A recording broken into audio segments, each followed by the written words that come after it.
What is up, everybody, and welcome back to the Triple H podcast. Happy Hour Hoops. The playoffs are here, and me and Jake are here a day early to talk about it with you guys. It's great. Although Jake, I did mean to ask you, have Oh yeah. playoffs technically started yet? Because all the home teams, no road team has won yet. So I don't know. I don't know if we can coin that the playoffs have actually started. But Yeah, I don't think so. and it's been fun, man. It's been good. All home teams winning, but it's been great. We're gonna get into all of it. We have a little bit of notes, playoff notes edition. No full news and notes for around the entire league this week. And we're gonna talk about some hot topics that have been going on through the playoffs so far, our favorite players to watch, and then just checking in on all the series, doing our due diligence there. But before we get to all that, of course, Happy Hour Hoops is brought to you by Winstreaks. Guys, it's simple. You download the Winstreaks app, you pick teams to win games, accumulate points, and then win cash prizes weekly. Winstreaks is 100% free to play. You make up to 5 picks per day on the NBA, NFL, NHL, college basketball, college football. MLB is in full swing. 100 players win cash prizes every week up to $2,000. Again, the contest runs every week, Monday to Sunday. No deposits ever, and use our code HHH when you sign up. Jake, playoffs. I know your Cavs are 2-0 on the Orlando Magic. What has been the vibe so far from you, just as a Cavs fan and in general watching? Or you're muted, Jake. I told you it was gonna happen. I said right before I said, watch out for my mutes, and it happened right away.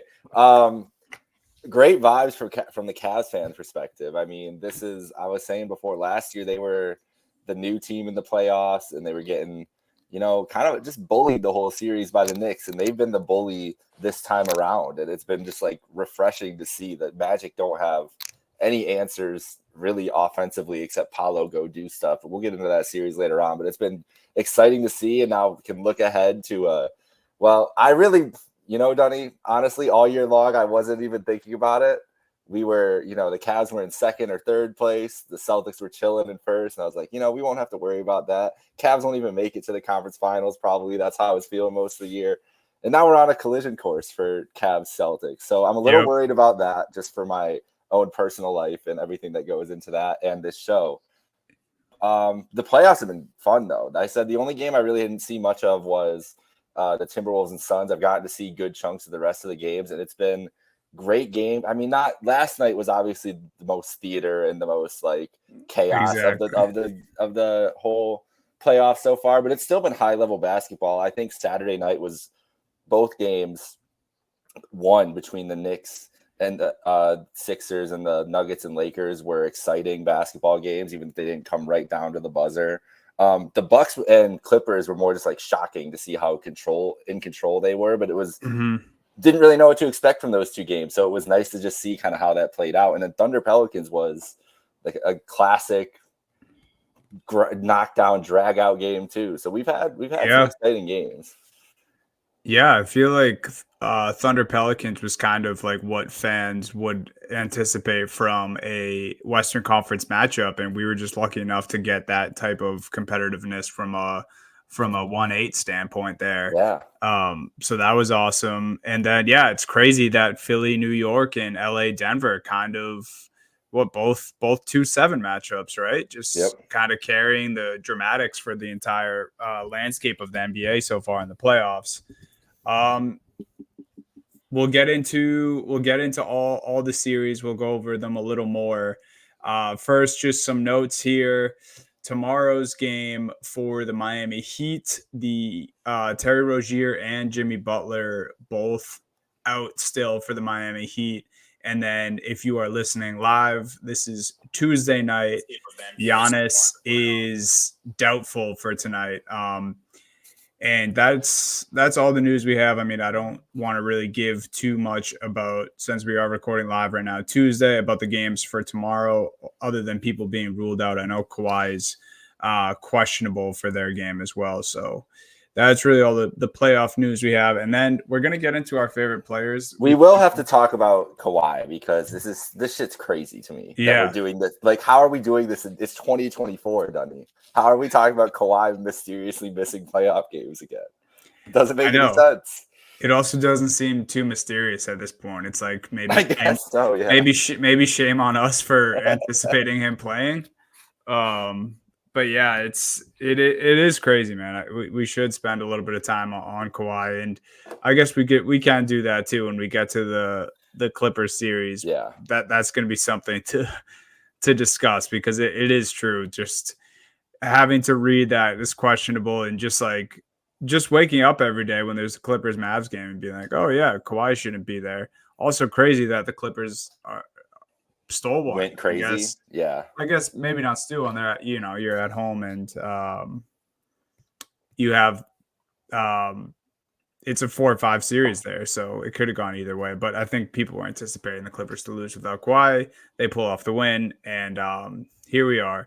Before we talk more about the playoffs, I did want to pose you this question because as rumors started yesterday, JJ Redick was interviewing for the Hornets job, or at least got a call about the Hornets job.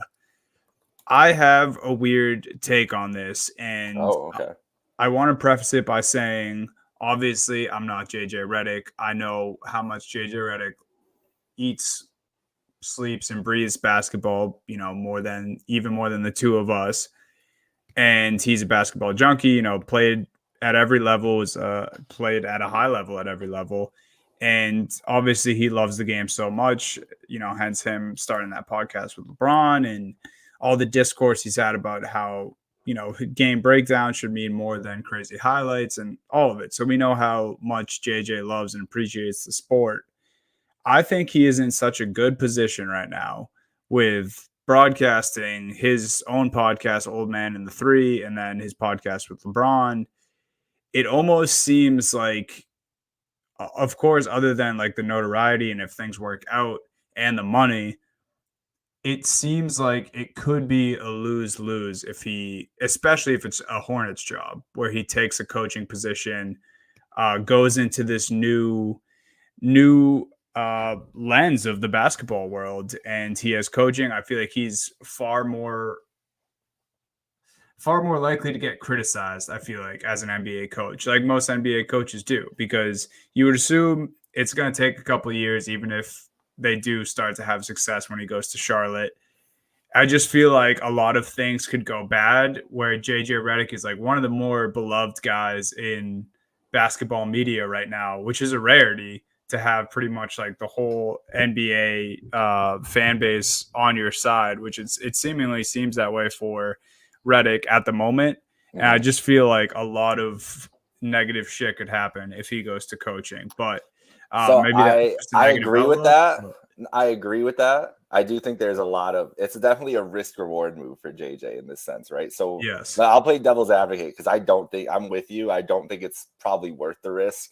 I think that's what you were getting to too. Like, is this really like, it's Charlotte, bro? Like, you're going to go try to revive the Charlotte Hornets, and that's going to be your head coaching job that you've never had experience doing. Like, you're coming from the booth to the bench to coach this team that is like lost, basically. It's a tough ask, but he's a hometown kid, at least from North Carolina. So that has to be intriguing for him.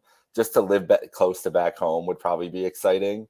Mm-hmm. And B, he's always going to have a job as a media member. That's for sure. Like, there's nothing ESPN loves more than bringing back a coach who just got fired and throwing him back on TV. And JJ is like you said, JJ is the best broadcaster out there, which is why I'm with you. I think that he should just stay in his lane. He's about to do the finals. Like, bro, you got a nice thing coming. This is not the team to do it with. Like, if another team came to him, if you were talking about, like, I don't even know another example that I could think of, like Chicago.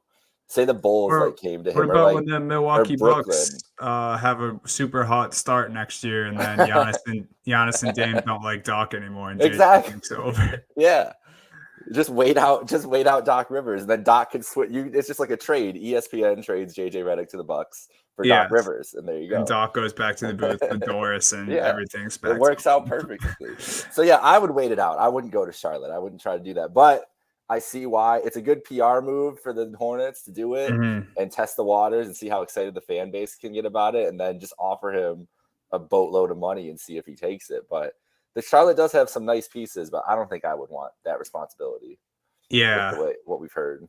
I guess that's basically just what I was getting at. It's like it seems he's so loved right now in the broadcasting realm, and although I do think he would probably make major improvements to Charlotte from what they had this year, just because I trust his basketball mind, and I think the players will probably get up and want to play for a guy like JJ. I don't know. Like you said, Charlotte, maybe wait for another opportunity, but we'll see. Obviously, that's all the way up to JJ. Everything's up for JJ Redick this year. I mean, what a really year JJ for this Redick's guy. year. Yeah, that's crazy. The JJ Redick Award. Maybe we should start doing that. Just who's having the best year in the NBA world. It's gonna be nuts to hear him calling the NBA Finals. I know. Say, I'm not ready to. That's gonna be jarring. At first, it's just gonna be jarring to not hear. It's been weird with the playoffs without Van Gundy. And Mark Jackson. But it's gonna be even weirder when it's the finals. I'm not ready for it. So shout out JJ. He has some decisions to make, and hopefully he continues to podcast if he does coach. I don't know if there's a rule against that, but I don't think so. If the players can do it, the coaches should be able to. But with that said, speaking of players, let's get into our top 3 each that we have enjoyed watching thus far. I think it's important to do this because obviously we have our teams. The Cavs are 2-0. My Celtics are 1-0, looking to go 2-0 tomorrow. But the NBA is so awesome for that reason, where the individuals make it fun, and you find yourself rooting for other teams at times, or even just the individual players to succeed. And the NBA is one of the best sports at that. You can throw in a game and you can really hone in on an individual. And I know we love doing that during the regular season. Jake, who is let's go back and forth here. Who is your first guy that you've loved watching the most so far? Well, so my first guy I'm going full homer with, because Jared Allen, who said last year, and I quote, "The lights were too bright" against the New York Knicks, has come out with a fury against Orlando. He had 16 and 18 in game 1, and then followed it up in game 2 with 16 and 20. He's been dominating the boards, dominating the paint, defensively and offensively. Mobley's looked good too next to him, but it's because Allen's been awesome. And honestly, Allen's been awesome all year long. Like, a lot of criticisms of him. He's been having a great year. He's had a great year, and so it's not surprising to see him play that way. But Jared Allen, man, he 16, 20, 3 assists, 2 steals, 3 blocks last night. Cavs out rebound 48-41. That's what it comes out like in these close, low scoring games that this series is going to be. All those rebounds make a difference. The defense makes such a difference in the paint. So that's my guy. I love that. And it's crazy. Like, I was even thinking that Jokic had a quiet, 27 and 20 game last night. Like, talk about Jared Allen, but like, no, this dude, and we were talking about before we came on, the Cavs and Magic series in general isn't really getting a lot of media love right now as is. But Jared Allen putting up those stat lines and that just like going unnoticed is kind of crazy. Like, he obviously, the scoring, the 3-point shooting has been a huge reason that the Cavs are able to take the 2-0 lead on the Magic. But a guy like Jared Allen, who, like you said, has been doing it all season, and then in the first 2 games for the Cavs, definitely deserves some flowers. So I like that. My first one is probably everyone's first pick, and it's Anthony Edwards. We've only had 1 game of it. We're about to, in just an hour or so here, about to have another game. And I like that I can take Ant here because it's almost a combo of Ant just versus KD in general, because KD in general is one of my favorite players to watch. And then just Ant, it's the same thing he's been doing all year, but just elevated. We got to see him at home in which are some of the cleanest jerseys in the NBA. I think the Minnesota's home whites that they were wearing on Saturday were awesome. he's getting steals, dunking in transition, hyping up the crowd, just absolutely jawing with KD. And then the commentary afterwards in the post game presser, like Anthony Edwards is just an experience. So when I say he's my favorite player to watch in the playoffs so far, that's, on the court and the post game presser, that's all included. He's a one man show, and he's also just, that's obviously just a saying there, but he's a great teammate as well, and that's the reason that the Timberwolves are in the spot that they're at right now. So shout out Anthony Edwards. He's definitely the guy I've liked to hone in on so far in the playoffs. Yeah, if there's anybody in this playoffs, like there's a couple candidates for this, but somebody who by next year is like the star of the NBA, like the star of NBA Twitter, TikTok, everything, like the main character. Anthony Edwards has a chance to do that if this Wolves team makes a finals run. Like if it's Wolves Celtics in the finals or something like that, or Wolves anybody, if the Wolves just make the finals, like that's such a legacy boost. Like he has the most to gain from that, more than like a Luka would, I think, at this point. Obviously more than Jokic. He's already cemented. Like in the West, all those seasons, OKC, yes, kind of, but I guess SGA would be the other person, but SGA is about to be maybe the MVP for all we know. Like, yeah. So you can't, like, he's already ascended kind of to that point, and this is like their best thing. I feel like Ant has been thought of as that guy. Like he gets mentioned a lot as one of those guys, but never mentioned as like the guy. Does that make sense? Like the young guys, it's always like, oh, and Ant, or like Ant and a guy, like one of these could be it. And now he's going to be on Team USA. If he goes to the finals and everything, like it could be his year where he really ascends. So I love that pick. I'm going to talk about an old guy who won't go away. I have to talk about LeBron, bro. We have to. I almost cheated and just put both of them on here because AD has been amazing too. Don't get me wrong. But LeBron last night, 26, 12, and 8 against the Nuggets. He went 3 for 6 from 3. In game 1, he was, had it up here, 27, 6, and 8. The fact that he's 39 years old and even helping keep this team in the game against a team that they're clearly overmatched by.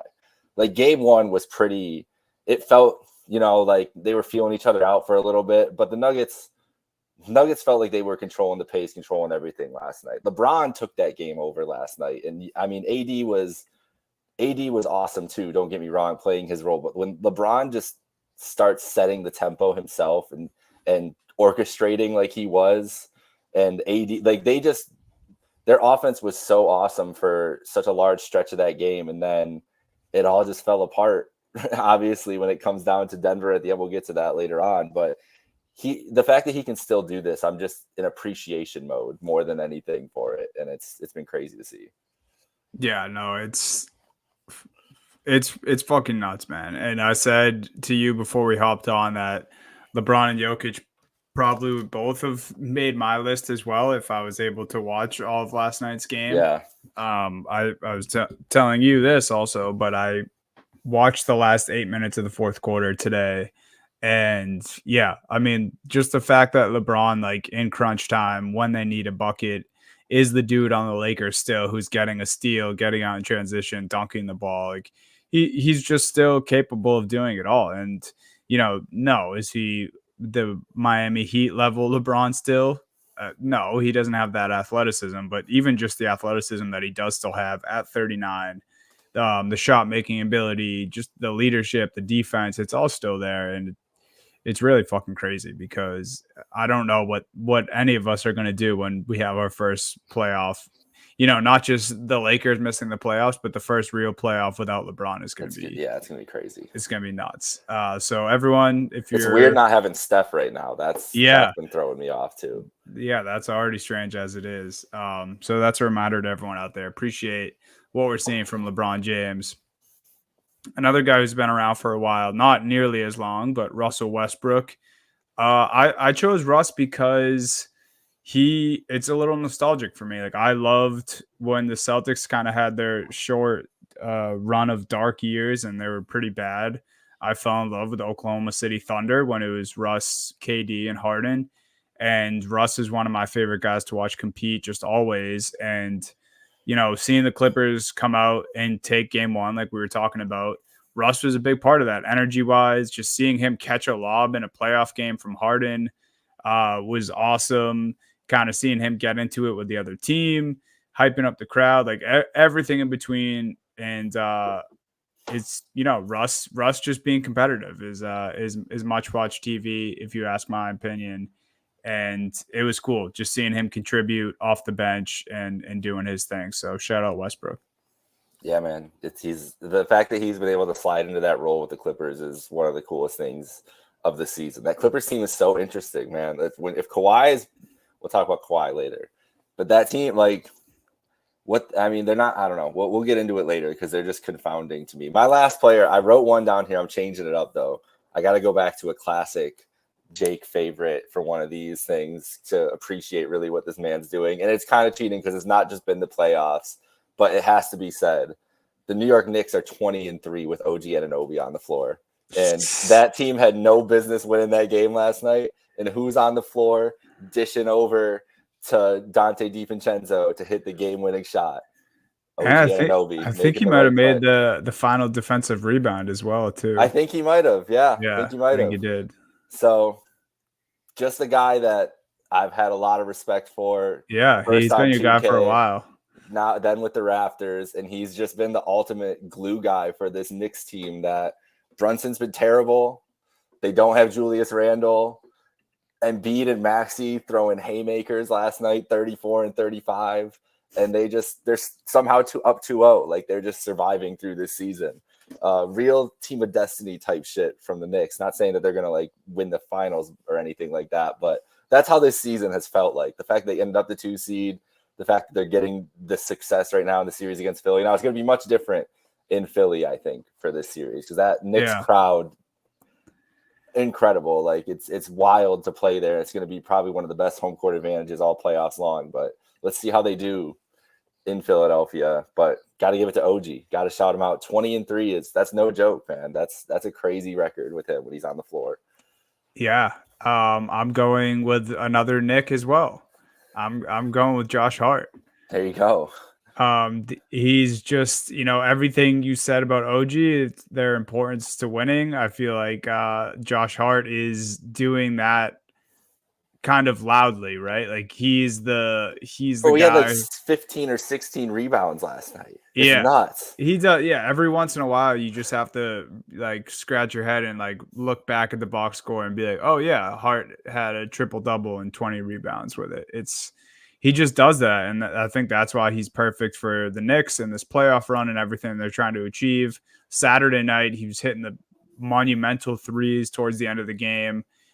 People just big mad that Josh Hart's cooking them, and rightfully so. But this is Josh Hart's time. He's put in the hours on multiple teams.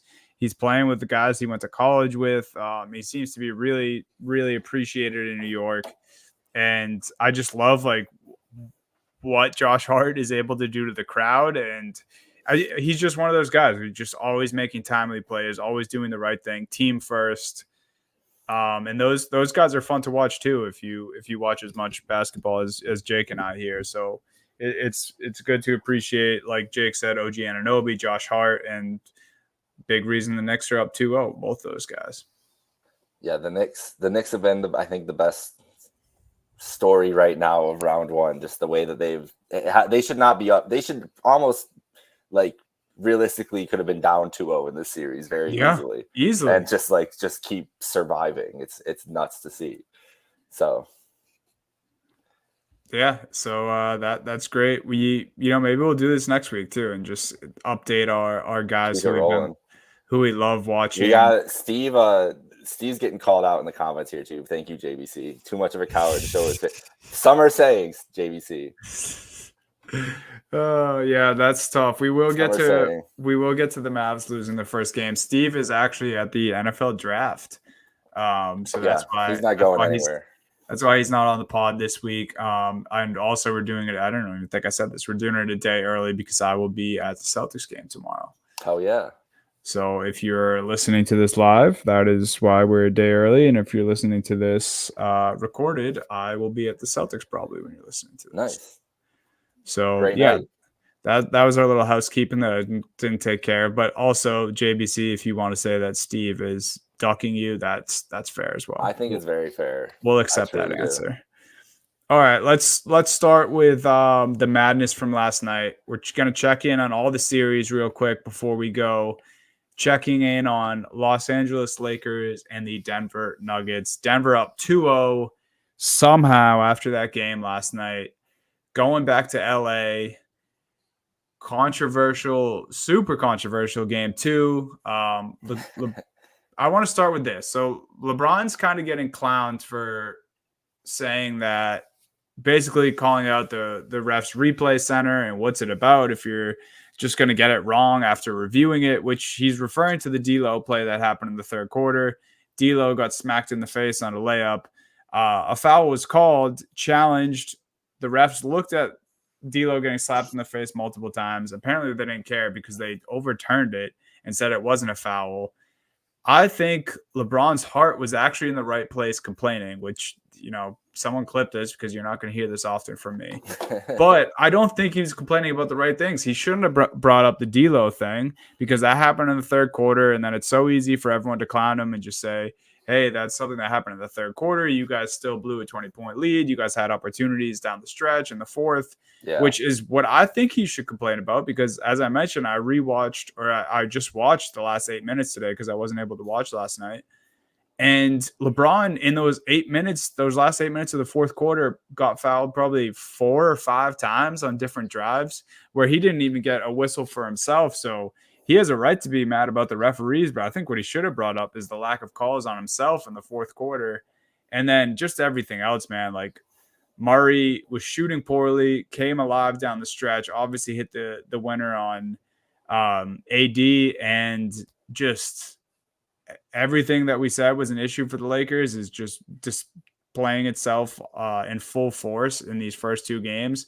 LeBron and AD have both been exceptional, and the cast around them has just been pretty bad, if I'm putting it bluntly. No, that's exactly it. I mean, Russell had a better game last night, but game 1 was atrocious. Game 1 was like, who is this guy? Who is where? Like, he was so good all year long, and then it was strange to see. Rui 3 points last night. Like Reeves, who was a killer, doing nothing. They only had 6 scorers last night, Dunny.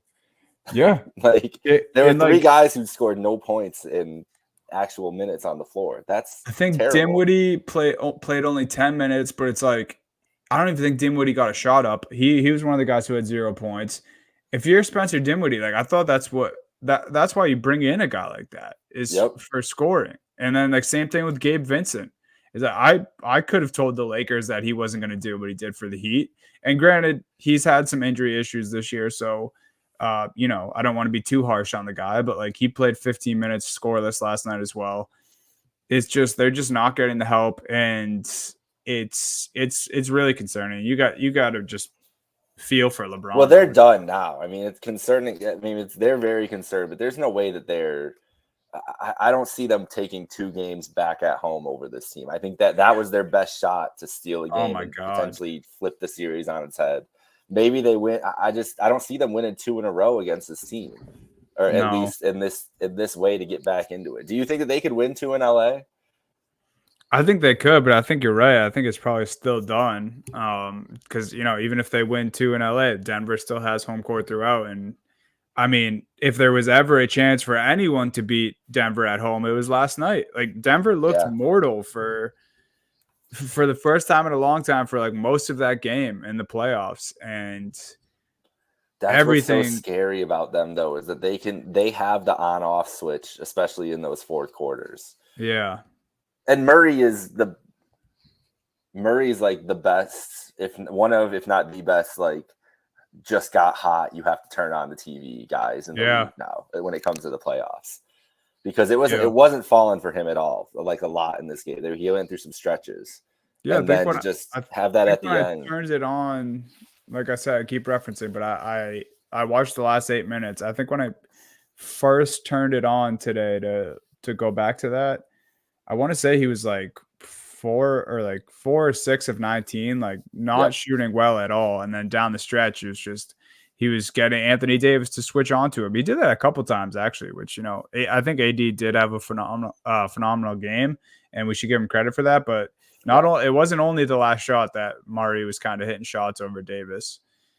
It's tough, man. I honestly, again, you won't hear me say this often. I feel bad for LeBron. It's tough to see him exert that much energy only to lose, and have two performances like that where, I mean, I think the series should be 1-1, but like it wouldn't be crazy if this series was 2-0 the other way too. Like LA just kind of fell on their face a couple times in both these games, and very close. I guess the first game wasn't as nearly as close, but they had a lead at a point in that game, and LeBron looks great in that game too. So yeah, it's tough. I think they do win one of these games in LA. I don't know about They need to break both. the streak, man. It's 10 in a row against this team, which is just insane. But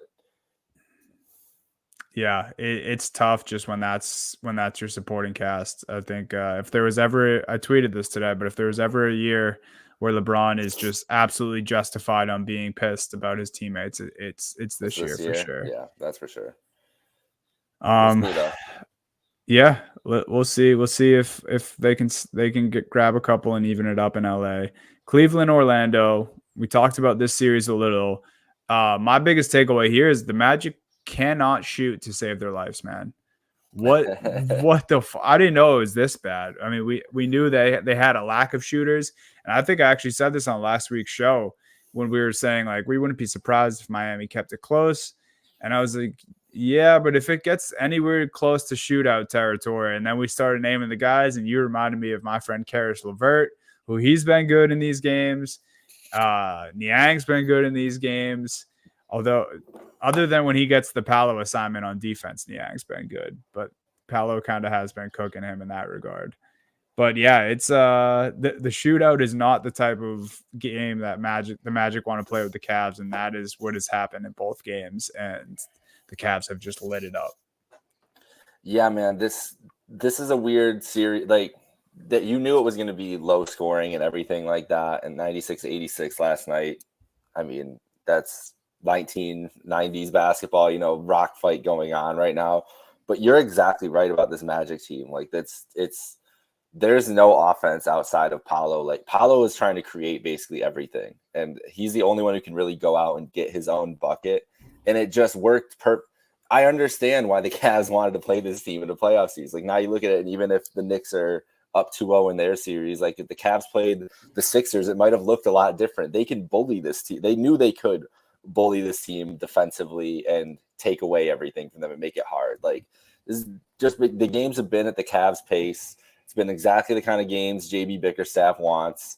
It's not like anybody's like shooting, like going crazy. It's not Mitchell had, I think, 26, or he had like 30 in game one, and a lot of that was late. He had 23 on Saturday, but it's all four guys scoring again. And you know what is nice? It's the bench, just having guys like I told you guys last week when we were talking about the pod, like the lineup they had in game 3 last year, where it was like Seti and I can't remember who, Danny Green and all those guys. And now it's just like having Strus, Okoro playing confidently and hitting shots. Okoro's looks good, man. Both ends. Okoro is a different player than he was. Like, I feel like Isaac Okoro just needed to get confident, and that's kind of what's happened to him this year. And he plays with confidence and knows like exactly what his role is on this team too. So yeah, man, like they're just a different makeup. They were able to be the bullies. The Magic are the young team coming in, getting the first taste of their playoff experience. It worked out perfectly for Cleveland to get around one win, but now, we're still on a collision course with the Celtics, where the Celtics are the best matchup if you won the series. I guess they just wanted to get through one, no matter what. I don't know if this team would match up well. Well, it just remains to be seen, because there's a lot of basketball to go with the Cavs at this point. But it still feels like if they were to play one of the higher level teams, that their warts would get exposed. But this is just a perfect matchup for them. Yeah, it really is. And like maybe this will allow fans, and most definitely not. Like as soon as this time comes around next year, we're all going to overreact again. But maybe we all should have seen this coming a little bit with Paolo Banchero still being 21 years old, Yeah. and then his supporting cast. Literally, none of them have, maybe aside from Joe Ingles, have been in a moment like this. Yeah. Like we got excited. We were kind of all saying, everyone, not just us too, like, oh, the Cavs, they've had chemistry issues, didn't end the year all that great, and the Magic are on this run, and Paulo's carrying them, and the lack of shooters shouldn't matter. They have, the defense and Suggs and Isaac, which I was all in on. But it gets to a point where if you have a certain amount of experience and then even just talent at different positions, that is always going to outweigh, especially in the playoffs. And that's what we're seeing here. And I mentioned the guy's name, but I'm sorry, bro. Joe Ingles, if I'm a Magic fan, I got to be so pissed every time he's out there. Yeah, like the one thing that he does in this league and did at a high level for a long time was shoot the three. And then, he could play make and at least just create offense. That's what you need him to do. I saw him miss wide open three after wide open three the other night. Obviously, he's a liability on defense. He has been for a while, so he's not helping you any there. It's just, I think this Magic team got to the playoffs and they went up against a team who has experience and just as much talent, if not more. And that's just a great. The one thing you could never take away from the Cavs is they're a great defensive team. Yeah, like that's what's kept them afloat. That's why, like, you look at the ceiling of the Cavs, it's like, I don't know what that is, but you know what their floor is because they're just hell to play against defensively. And the Magic want to get to the paint, and there's nothing in the paint for them. And they're just not switching up their game plan either. No, it's like not Paolo driving. He's either getting by someone, which he's good enough to, get away with that for some of the game, but then he's just kicking it out, and like Cole Anthony's missing. Fultz is missing. But Joe Ingles is one of those. missing. You asked me, did the playoffs actually start? Let's see what happens. Orlando, third best home record in the East this year. Young team at home is way different than a young team on the road. This Cavs team, it's nice when it's going well. What happens when the shots aren't falling as much or little adversity happens? Yeah. So this series could be 2-2 coming back to Cleveland quick. Like I don't think it's going to be, but there is a path where Orlando is just a different team at home because that affects the young guys too. But so far it's just been bad. But let's what do you got next on for us here? The Cavaliers, the Sixers and Knicks, which we've spent a little bit of time on, but this is also the most dramatic. This is another series that we've already seen 2 games of. Where do we begin with this one? I mean, Knicks up 2-0. Let's start with just Joel Embiid because I have a couple things here. Embiid, after the game last night, confident the Sixers win. He said, "We're gonna come back. We're gonna win." He knows they could win this game. He basically was saying they shouldn't have lost those 2. We should be up 2-0. I think it's all the things that you want to hear from your star guy, but it's just so tough to, I don't know. This is another guy you just feel for. I mean, Joel was having one of the better seasons we've seen from any player in a while to start the year. We know the injury things. Game 1, it looked like he was going to be out for another extended period of time with the self lob and then going down with the knee, and it looked so bad. It's all crazy with Joel and the Sixers right now. Did you see the shit with his eye on Twitter? And then in the post games, he was like covering it up. There's a zoomed in video of him at the free throw line, and one of his eyes was like super twitchy. It looked like he couldn't close the other one. And then during the post game presser, he had his hand over his face the whole time. So there's an eye gate going on about Joel Embiid, and I'm yet to get to the bottom of it. I don't want to speculate like some people on Twitter have been. I'm not here to do that, but it was strange to see. But that's probably the least strange things that are going on with the Sixers. The end of that game, man, I don't even know where to start. It just came out about like an hour ago that the last 2-minute report came out. There was indeed Maxey got fouled twice, the refs admitted to, and Nick Nurse should have had the timeout granted. And obviously we know it wasn't. The Knicks win the game. So it was bad enough that Philly fans had to watch their team lose in that fashion last night. And then the 2-minute report from the referees came out today and confirmed that they got 3 calls in a row wrong. And Nuts, that was basically the deciding factor of the game. So very tough pill for Philly fans to swallow, but that's the reality. Knicks are up 2-0 and kind of similar to a Lakers situation. Like Embiid and Maxey have been awesome and not really getting much help from the supporting cast. Nope. Yeah, it's basically the same story. Like you said earlier, 2-7 series feel very similar in that same way. I think this is another case where it could be different. And yeah, Embiid. It's amazing that he's putting up the numbers that he is. Honestly, Yeah, he does not look himself. And I texted last night. I just in a group chat, I was like, Embiid's not ready. And then I looked at the box score after not paying it, like because I was watching the Cavs game. Even if it was a blowout, I was just locked in more to the Cavs game until the end of that game. And then I'm like, holy shit, he's got like 30 and 12. Like he didn't look like a guy who could possibly have the numbers that he had in that game. The way he was going up and down the court. So it's amazing to even see that. But yeah, they need superhuman efforts from those guys. And that's when you look at the roster construction, it makes sense. But last night was atrocious, man. Like that's one of the hardest kind of playoff losses. Both those teams for the road, but I don't know what they do, what their pivot can be at home. We'll see what happens and with that Knicks team, because it just feels like I feel like this series is going to go long. And so I'm interested to see how the Sixers kind of get back into it because I don't think they're going out early. Yeah. No, I don't either. I would not be surprised at all if they win the next 2 in Philly. I think they for sure win this next one. I think there's going to be some animosity in the air in Philly's arena. I think the fans are going to be probably, I don't know. It'd be hard to be just as loud as Knicks fans. That's what I was going to say, but I'll tip my hat to Knicks fans, man. The MSG even through the TV has sounded fucking awesome. Yeah. The first 2 games. So shout out to Knicks fans. They're doing their part. Knicks are up 2-0. I do want to take a little victory lap. Kind of has to do with Philly supporting cast. I said I hated the moves that Philly made at the trade deadline on our trade deadline episode, and it's just starting to look more and more true for my take there because Buddy Hield through 2 games is 1 of 5 in 26 minutes.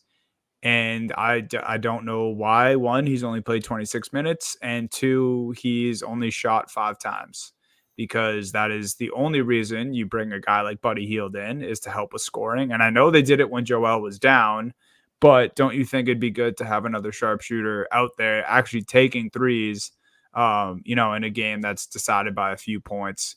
I have no idea what they're doing with Buddy Hield. But yeah, you look at the 2 games they lost. It's like, don't you think they would have rather had a guy like, I know this wasn't the deal straight up, but guys that they shipped out at the deadline were Korkmaz, Patrick Beverley, and Marcus Morris, who you were just saying is a great addition to the Cavs team, just a bench presence. So you're missing the toughness aspect. You got rid of Pat Bev and Marcus Morris.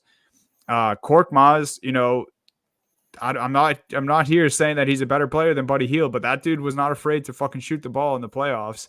He at least would have got up some shots. I have no idea what's going on. They also traded multiple second-round picks for Buddy Hield, and to only take 5 shots through your first 2 games in the playoffs and only make 1 of them while your star player is hobbled and trying to do everything on his own. Just a weird, strange look for the Sixers. So hopefully they can turn it around a little bit. Yeah, not a lot of answers. I mean, that's crazy to say about the Sixers roster, but there's not a lot of places they can turn. Yeah, and this is I'd say last night was probably the first time this season that we saw like Nick Nurse real frazzled too, because all we've been doing all year is saying that, a big part of the reason Philly could be different this year is because they have a different head coach who we trust a lot more than Doc, recent championship experience, all that stuff. And he even kind of lost it a little at the end of last night's game. And, it was part of the reason that they weren't able to pull out the win.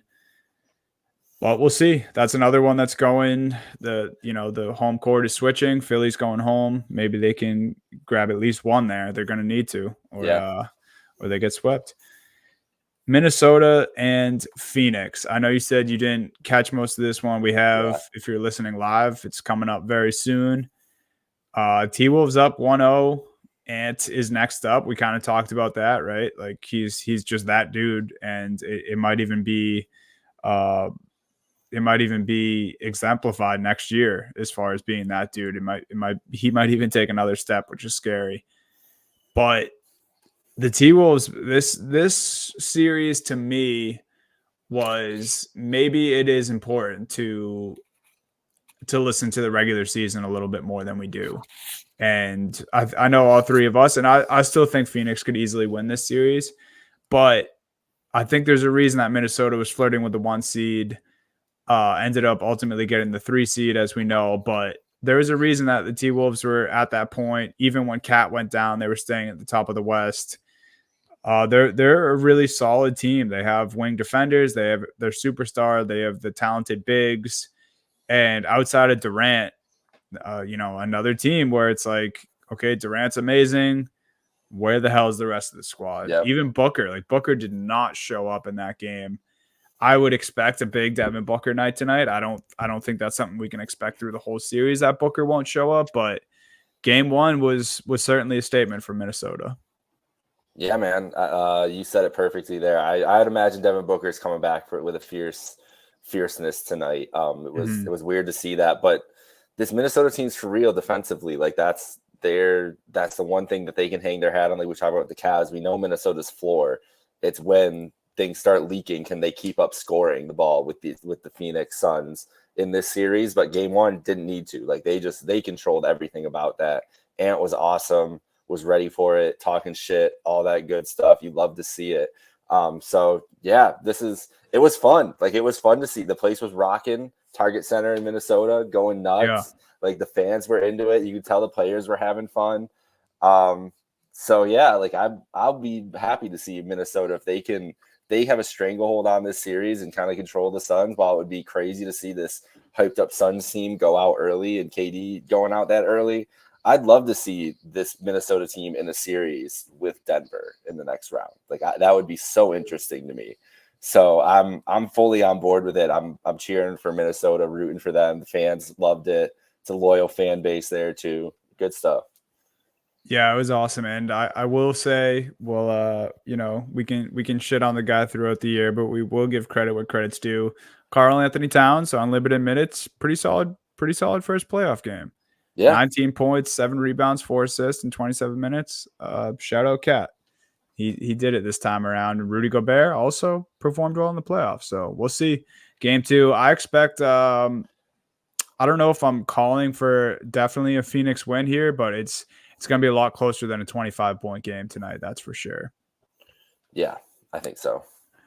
Yeah, the rest of these, we've only seen one game so far. But OKC, New Orleans Pelicans. My biggest takeaway from this, pretty fucking cool how close the Pelicans kept it without Zion. Yeah. Ingram stepped up. McCollum was pretty solid. Valanciunas, just the big body was an issue, it seems like, for OKC. But I'm just excited if this 1-8 series gives us, something cool to watch.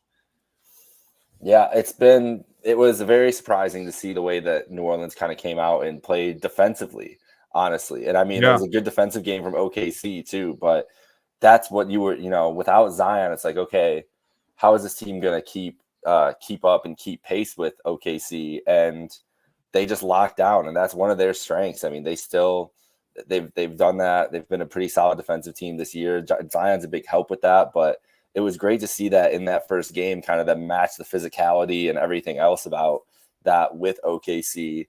But it's kind of the same thing as last night with the Lakers and the Nuggets. That was a great chance to steal a game. I don't know if they can pull that off again tomorrow night against the Thunder, that kind of effort again. I feel like the Thunder, I would pick them pretty handily. I would probably take it 7.5 the spread. I'd probably take Thunder minus 7.5 tomorrow. Because I do think there's a gap between these two teams, especially without Zion, right? Yeah, especially without Zion. So we'll see, man. But it was a fun game 1, and it was fun to see the Pelicans have that fight. The one thing that I could, like, from the end of that game, just a weird, like, weird setup for a last shot to just be an ISO with CJ McCollum at the top of the key. I Dude, did I not like thought the that at all. exact same thing, Yeah, man. I was I like, can thought we the move around a exact little bit? Can same we get thing. you didn't need all you needed was a 2 to tie. You don't need to have CJ chuck up a step back 3. Like you could have done something creative, have an option to kick out or take an easy 2. Like put them in a position where they dictate to you, and then you can either win that game or take it to overtime, and you've been playing Yeah. well. Yeah, and they like you said, they seem to be kind of wearing the OKC down anyway. They came in with the right defensive mindset. It's just yeah, it's strange, man. Like it's funny that you mentioned that. I thought the exact same thing when I saw, especially the replay of it. It's like, why not at least put CJ in like a pick and roll action or pick and Just something, man. or Yeah. even Brandon Ingram. Like I don't know. I don't think CJ hasn't been the hottest shooter as of late too. So I mean, it was a good look, which is fine. But yeah, I would have liked to see them do a little something different. But we'll see. Maybe they can even up the series tomorrow. Hopefully, they can at least make it competitive for us. The other 1-8 matchup, Celtics, Miami, pretty much a blowout here. Miami kind of made it interesting towards the end, but not really in game 1. Like I mentioned, I'll be at game 2 tomorrow. Super excited to feel the atmosphere of the TD Garden for the first time these playoffs. And yeah, we mentioned no Rozier, no Butler. I expect Celtics to handle business. Do you have anything here? I mean, were you surprised that the game was that easy? Because I mean, was there any part of you that was a little worried about Zombie Heat even without Jimmy and everything? Because it just felt like this is just rudimentary for the Celtics. Like this is just okay. We got to get through these 4 games, whatever, and go home. That's how they felt. Like they felt like they were just taking care of business, which was not a vibe we've gotten from that team the last couple of years. Like it's a lot of guys. Like we'd have these dumb Celtics even in games they win. Like you have the stretches where you're like, what are you guys doing? Like, why did you just stop doing everything that was working so well in this game? It's because they got a little cocky. Like that's what it comes down to. It happens to a lot of young teams. Everything else, game 1 against a team that they've had that history with, just felt like they were like, okay, let's go out and handle it. Like we should smoke these guys.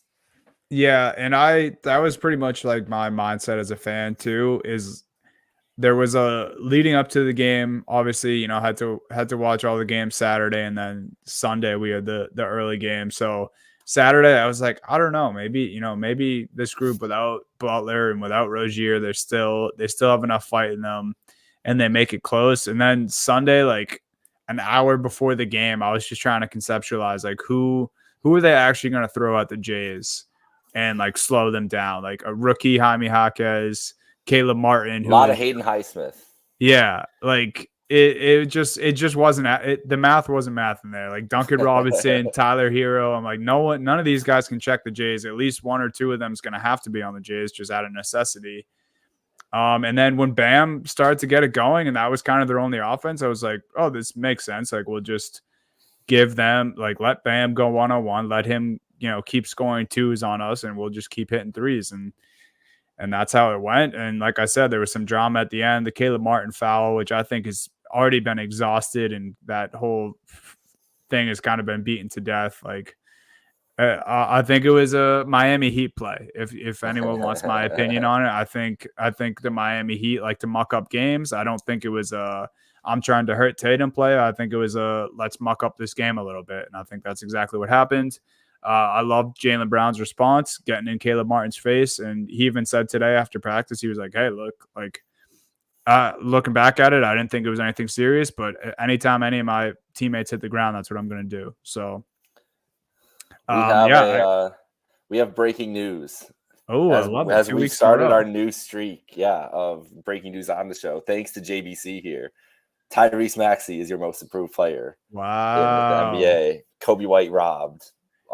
Did they give Maxey that because he was fouled twice last night at the end of the game? Yeah, they're like, oh, you know actually what? Called. Yeah, we gotta do something nice for this guy. the league saw that last 2-minute report come out from the referees, and they were like, all right, we got to give. Let's throw 5 more votes in the Tyrese's box, and we'll call it a day. Yeah, but there it is, breaking news on the pod. Love it. 2 weeks in a row, breaking news. Yeah, we've been doing that a lot lately. Shout out Tyrese Maxey. I think we're all in agreement with JBC. We kind of thought it should have been Kobe White. I did pick Tyrese Maxey, but I I listened think to. both are fair. I don't think I more picked it. See, I just felt like it makes. I kind of got convinced by you and Steve after hearing both of your picks, but I had already made my pick and I wasn't going back on it. So yeah. I'll submit to it. But he has a good case because of like I feel like it's most improved like perception of Tyrese Maxey as much as anything else. Yeah. You know, and like who knows? Like I think he might have been even more deserving of it if Joel never got hurt, because we saw the explosion like playing alongside Joel in their 2-man game when they had the best net rating in the league. I think that's like when it got noticed. It sucked that was at the beginning of the season, and then we saw all these other guys improving throughout. So I understand people being upset about it, but I also there's definitely a part where he's at least a little deserving of that. Yeah, interesting. All right, we got 2 series left. Let's zoom through them here. Yeah, so games. Milwaukee, Indiana, just complete opposite of what I thought was going to happen here, bro. Yep, like same. I really thought Indiana was going to get up for this game. They absolutely did not, and this is another game. Like I think Magic Cavs, right? Like a team with a whole bunch of experience on one side and a team with very minimal experience on the other, like Patrick Beverly, Pat Connaughton, Chris Middleton, all those guys, Bobby Portis, Brook Lopez, all those guys have been in this moment. They've been in the league for a very long time. They know what toughness means. They know what playoff basketball means. Very few guys on the Indiana Pacers have that same luxury. And I think it's another one that I just got dead wrong and just should have probably looked at a little more simplistically and didn't. No, I don't think you should have gotten it any differently. I think we were all fair in the assessment without Giannis that Indiana could be in this game, and they could still be in this series. Like this is the one where I'm still like remains to be seen. Like maybe Indiana just needs to get their feet wet, take that loss. We knew that Dame was gonna. Dame's going to have some great games in this series. 35 points in the first half and then not scoring again was weird. It's very weird. But like, is he going to do that all series long? Like tonight, Dame score 14 points because you could see that Dame too coming out in this series. So we'll see what happens. I still have faith that the Pacers are going to make this a series. The spread's only 1.5 for Milwaukee. So Vegas thinks it's going to be a close game too. But yeah, I agree, man. Exact opposite of what I was expecting. And it was crazy to see them just on fire like that. Yeah, just no answer from any of those guys. I think it starts with Halliburton, right? He looked very pedestrian, just not used to what we're seeing out of Halliburton, especially the way he's played against the Bucks this year. And just kind of the way he was carrying himself. Obviously, he had that lull kind of towards the end of the season, but I expected him to show up. I think he'll have a little more gas for game 2.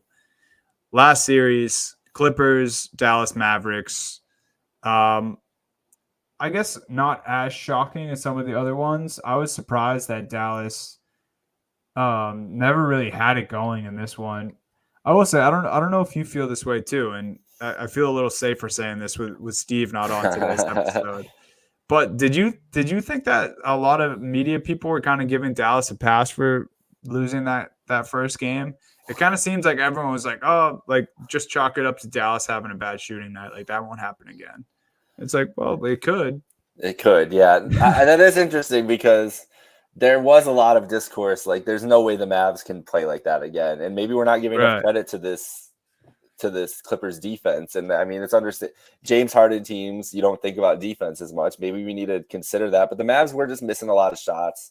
And I don't anticipate it happening to that level again, but could they struggle from the field for the rest of the series? Yeah, I think they could. So yeah, I'm with you. I think that media could have been a little harder on them, but also praising the Clippers more than anything. I feel like that's what needed to be the story of this. Like the Clippers hit their open shots. They had incredible like scoring throughout the lineup, and if the series idea for the Clippers is, all right, Kyrie and Luka, go take your 20 shots, get 30 points a game, whatever, and we'll shut down everybody else, and we have more depth than you to keep scoring, especially once Kawhi comes back. If Kawhi comes back, like they're a really deep lineup with a lot of guys that can go get their own shot, and that's what it just looked like. And it's been like this the whole season, right? It's been a Luka and Kyrie dominated. It's been their show, all that stuff, and it works to get you to this point. But then once you get to the playoffs and those other guys aren't hitting those shots, and you're against this Clippers team who has at least 4 guys who can go off for a crazy night, probably 5 if you want to consider Mann and Westbrook both as one of those guys that can go crazy and have big scoring nights. Zubac with 15 rebounds and 20 assists, or 20 points, he had a beast. That's not what you want to hear from when you got Gafford and all the hype that Steve was getting them, rightfully, Gafford only played 14 minutes in this game. He got banged up a little, he got hurt, and then he came back in, and it was just a weird show. And then but that's we know how screaming at Kleber. That was Luka's inner Steve coming out. He's screaming at Maxi Kleber. That was nuts and should never be happening. The fact that we know how important Gafford's been to them this year. When he plays, they win. And so with him kind of not be, like you said, got banged up and not playing a ton in this game and a lot of Kleber, it's hard against this Clippers team. Like the margin for error is going to be thin. Again, tonight, it's a -1.5 spread. Like Vegas thinks this is going to be a close game. The other thing too is I know Gafford, Kleber's getting more minutes than he should have, but they had Hardaway 16 minutes, Lively 19 minutes, Exum 16 minutes, and Green 9 minutes from the bench too. That's a 10 deep rotation, and you don't usually see that in the playoffs. And that's what we've been talking about this, Jason Kidd. You got to just play your guys, man.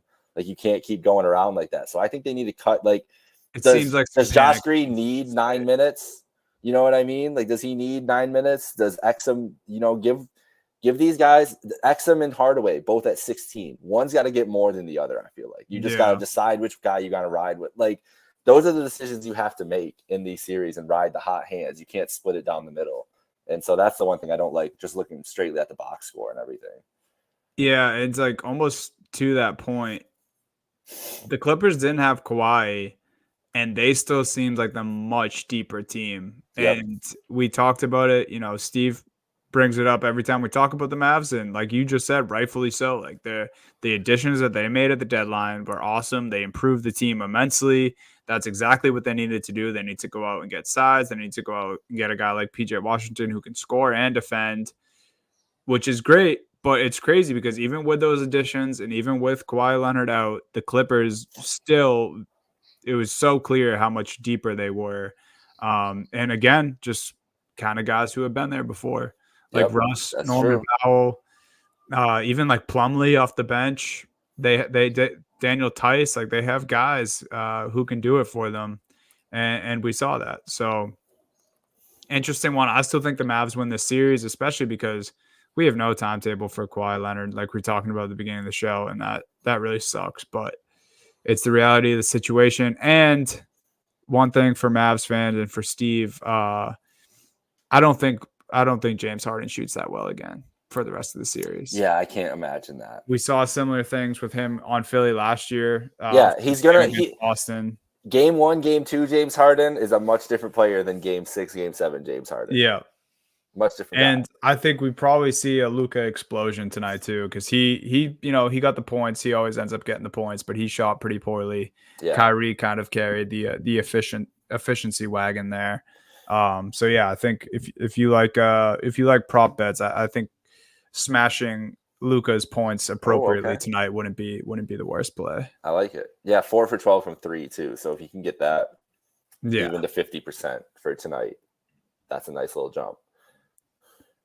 But that I think that'll do it for our little playoff check-in here. Yeah, man. Enjoy the basketball, everyone. It's been fucking delightful for me so far. I know it has been for you as well, Jake.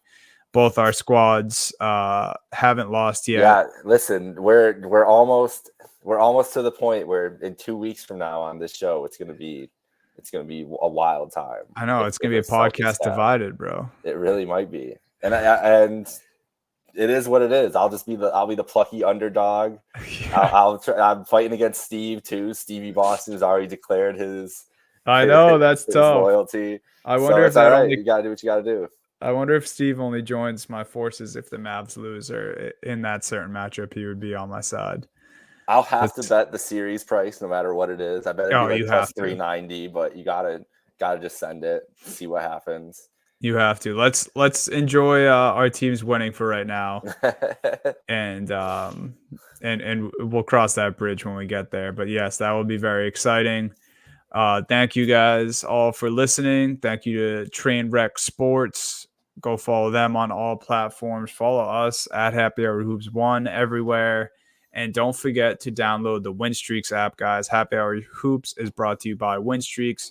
Use our code HHH when you download the app. Happy Hour Hoops is always presented by WinStreaks. It's simple. You pick teams to win games, accumulate points, then win cash prizes once those points stack up. WinStreaks was 100% free to play. You make up to 5 picks per day on the NBA, NFL, NHL, college basketball, and college football when they return, and the MLB, which there's plenty of games every day in baseball. Contest runs every week from Monday to Sunday. Use our code HHH when you download the WinStreaks app. Hell yeah. Later, guys. See ya.